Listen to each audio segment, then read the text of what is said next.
নমস্কার, টিভি9 বাংলার ফেসবুক এবং ইউটিউব চ্যানেলে আপনাকে স্বাগত। আমি দীপ রয়েছে আপনার সঙ্গে।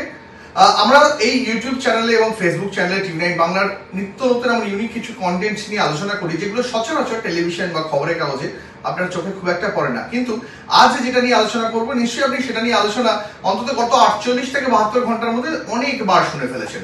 লোকসভা ভোটের ফলাফল বেরোনোর পর থেকেই রাজ্য বিজেপির অন্দরে, আমি খুব ক্যাটেগরিক্যালি রাজ্য বিজেপি বলছি, কারণ রাজ্য বিজেপির অন্দরে একটা কোথাও যেন একটা ছন্দ পতন হয়েছে বলে মনে করা হচ্ছে।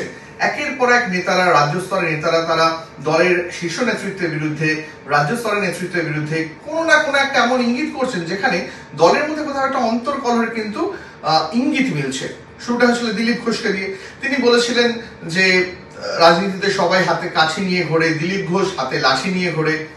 দিলীপ ঘোষ আজকেও অনেক কথা বলেছেন। দিলীপ ঘোষ বলেছেন যে তাকে তার জয়ী আসন, যে মেদিনীপুর আসন থেকে তিনি জয়ী হয়েছিলেন, সেখান থেকে সরিয়ে এনে তাকে যে বর্ধমান দুর্গাপুর আসনে দেওয়া হয়েছে, সেটাও কোথাও একটা নেতৃত্বের প্রতি তিনি অনাস্থা প্রকাশ করেছেন। যদিও তিনি খুব রূঢ় ভাষায় কিছু বলেননি, কিন্তু দলের রাজ্য শীর্ষ নেতৃত্বের প্রতি তার যে একটা অনাস্থা রয়েছে সে কথা ঠাড়ে ঠাড়ে বুঝিয়ে দিতে কিন্তু দিলীপ ঘোষ কসুর করেনি। দিলীপ ঘোষের পর, এটাই সব থেকে বড় এই মুহূর্তের আপডেট, দিলীপ ঘোষের পর সৌমিত্র খাঁ, তিনি এবার জিতেছেন ঠিকই, সেই সৌমিত্র খাঁ তিনিও কিন্তু বেশ কড়া কিছু মন্তব্য করেছেন এবং তিনি ইঙ্গিত দিয়েছেন, যেটা সব থেকে এই মুহূর্তের বড় লেটেস্ট ডেভেলপমেন্ট, তিনি ইঙ্গিত দিয়েছেন যে তাকে যদি এবারে কোনো কেন্দ্রীয় পদ না দেওয়া হয়, মানে তাকে যদি মন্ত্রিত্ব না দেওয়া হয়, তাহলে কিন্তু তিনি তৃণমূলেও চলে যেতে পারেন। তিনি বলেছেন যে তাকে যদি কোনো কেন্দ্রীয় পদ না দেওয়া হয় বা মন্ত্রিত্ব না দেওয়া হয়, তাহলে রাঢ়বঙ্গের মানুষের সঙ্গে তাহলে কিন্তু একটা বেইমানি করা হবে। তিনি আরো বলেছেন যে রাঢ়বঙ্গে বিজেপিকে ভালো ফল করতে হলে, রাঢ়বঙ্গে বিধায়কদের নিয়ে ভালো ফল করতে হলে তাকে কিন্তু কেন্দ্রীয় মন্ত্রিত্বের পদ দিতেই হবে।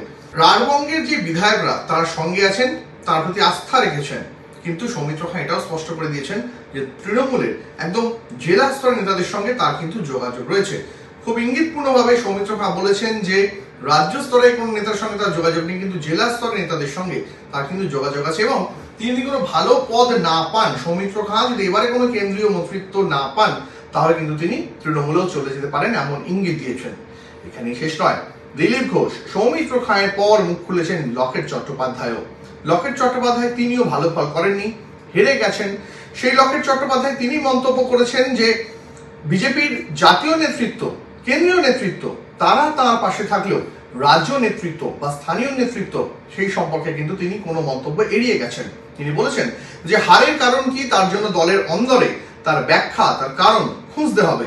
কিন্তু রাজ্য স্তরের নেতাদের কথা কেন তিনি এড়িয়ে গেলেন? কেন তিনি বলতে পারলেন না যে দলের রাজ্য স্তরের নেতারা তার পাশে ছিল এই নির্বাচনে? তিনি বললেন না। তাহলে কোথাও একটা তিনি অন্তর্দ্বন্দ্বের ইঙ্গিত দিলেন।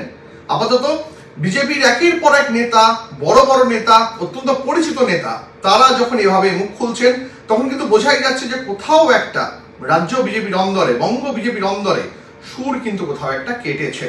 আজ দিল্লিতে রাজ্য স্তরের শীর্ষ বিজেপি নেতাদের নিয়ে একটা বৈঠক রয়েছে, সেখানে নরেন্দ্র মোদী থাকবেন। ইতিমধ্যেই সেখানে উঠে গেছেন সুকান্ত মজুমদার এবং অন্যান্য জয়ী সাংসদরা। যাওয়ার কথা ছিল শুভেন্দু অধিকারীরও, কিন্তু শেষ পাওয়া খবরে শুভেন্দু অধিকারী সম্ভবত নয়াদিল্লিতে যাচ্ছেন না। কি হবে পরে বঙ্গ রাজনীতিতে, কোন দিকে বইবে বিজেপির অন্দরের চোরা স্রোত, নজর থাকুক। আপাতত ধন্যবাদ।